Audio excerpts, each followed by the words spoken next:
Man, this comic book sucks! And the reviews online said it was good! I wasted my money! Why didn't somebody tell me?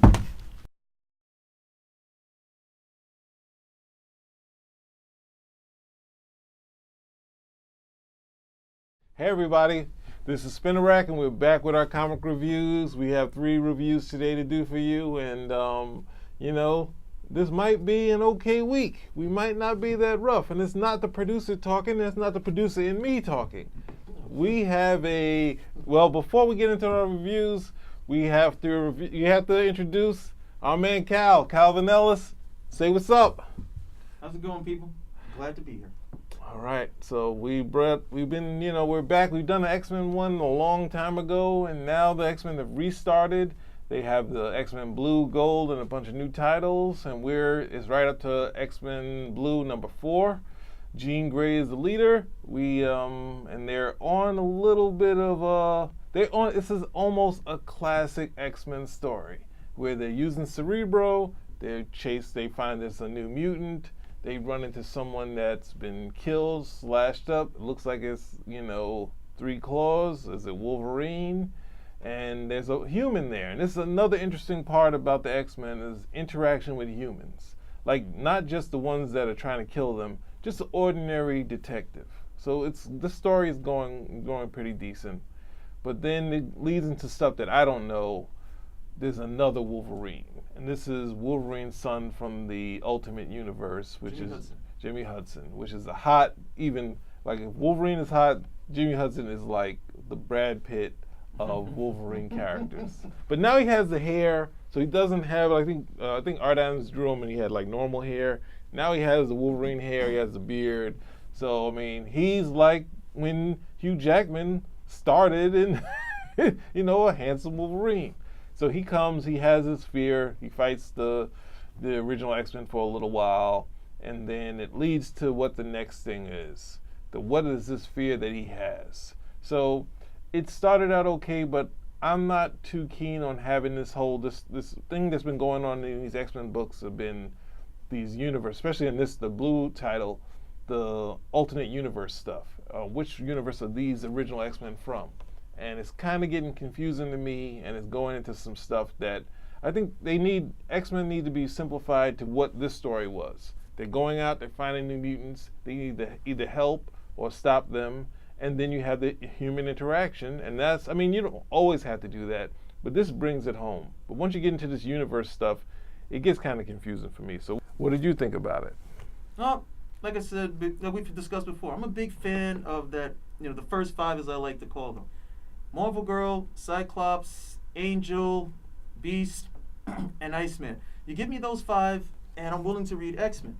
I'm not 100% sure why. I really don't know. Maybe it's because I missed out on those early stories. A lot of them, I had to read a lot of the stuff that came with the new X-Men, and then it just became so expansively hard to follow because there were just so many mutants after a period of time. Mm-hmm. And this, like if you started reading in the Bronze Age and you came all the way through to the 90s when they had the first X-Men Gold and X-Men Blue teams, it just got really dodgy following along if you were actually doing it. But I've always been very receptive to these characters.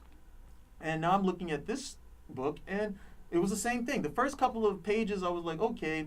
And then once I realized it was funny. I read the first couple of pages, I was like, I don't know if I'm going to be into this. Then I was like, oh, it's the first 5. Oh, yeah, sure, I'm going to give this a try. So they go, they have a minor adventure. I'm not too really concerned about Jimmy Hudson coming on or so forth. But I did like the interplay between those original 5. The only problem I have with it is that my mind is like, wait a minute. How are these guys here in their own book having an adventure? This doesn't quite make any sense to me.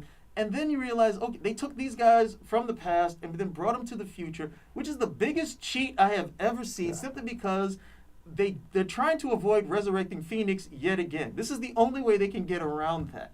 Because if not, they would just have to bring Jean Grey back over here, and that makes no sense whatsoever. So we bring them all back, and then that's where you get the nonsense with Iceman being gay and everything else that's come along with it. But thankfully, that wasn't a big issue. It was entertaining. It was entertaining as stories would go. I have to, I'm trying to be as fair as possible because I am very open to any storyline that has that, that first 5 in it. It's one of the reasons I was reading X Factor when that came out, and it's one of the reasons why I'm pretty certain I like this one. But I'm just very open to those. I'm very open to that team lineup, and I was very open to this one as well. Well, I mean, I'm not going to say this is exactly what it is for you, but when I read the originals and I reading them at post the new X-Men, obviously you look at the new X-Men and it's like you got Wolverine and Colossus, Storm, and they look, even to a lesser extent, Nightcrawler, and they look flashier, this, that, and the other. But when you go back to those originals, the interplay is something that the new X-Men don't have because they're not connected as friends, and those personalities where they don't they were the one Marvel book where they didn't argue as much as the other characters. They had the teamwork, and there was no I. Even when like Cyclops becomes leader, he's like, well, Beast and Angel, they probably should be it, and then Professor Xavier's like, no, it's you. And then when they find out he is, they're like, oh, yeah, that makes sense. Like there's no fight, and most of the Marvel books is about bickering. And now you can see when Chris Claremont started, there was a lot of bickering in those new ones, but it didn't always feel true. But then when you see the originals, and that's the things that worked in. I don't think the Bendis run worked at all, but when he got to do the interplay. What has Bendis ever done that's worked? But I mean, like it's hard to get where he messed up is changing the characters, changing Jean into like more of that's what he always does, because these guys don't. A lot of the times with the characters, there's nowhere else to go with them. It's just telling some solid stories. He got the original with nothing. He turned them into Claremont characters. Yeah. Where Jean is like, all right, the everyone. original characters are growing up together. That's probably the reason why there's less bickering. They don't have all those years of, well, we have like 18 years of animosity towards each other or something. They're still going on these new adventures. They're young, very optimistic, at least if I'm following along with what you're saying. And that sort of thing, I mean, to be honest, that translates into when they were on X Factor, a lot of that was the same stuff. I remember at one point I'm reading Defenders, and the makeup of the Defenders, there were 3 X-Men. Beast was on, Iceman was on, and Angel is on. And these guys are just happy to see each other. Yeah. They break into like, hey, remember the time we snuck into Scott's room? Almost like a Beatles type of thing to a certain extent. So I get that same type of vibe right over here. And yes, you are correct. There was nothing but bickering. The moment you put Wolverine on that squad, there was nothing but bickering. The the tension, the macho BS that had to come with it. If you look at it, not in this comic. If you look at it when they were writing, if you look at when the originals came along, like when the original came back, and they were saying to Cyclops, fearless leader, where all the fans now, they're like, oh, Cyclops was such a jerk. He was so tough to Wolverine. It's like, he's giving orders to these other guys, and they're just like, yeah, whatever. I mean, he knows what he's, like, he's not going to steer us wrong. And they were like, no matter what Cyclops said, they were like complaining. It was like, no matter what happened. And then you can see, as it went along, you could see they were trying to create something where it worked together, where Wolverine was starting to stop doing it. Storm was more co-leader, and it started to move in a way that was a little better. But then they changed the dynamic again, where Storm became, sorry to say, like Uber. She was a Uber wench, but she was, she was over. So every time when they came back together, she could never get along with Cyclops, and it always looked bad on Cyclops. And it's just like they worked together for like all before Jean died. Like he's talking to her about Phoenix.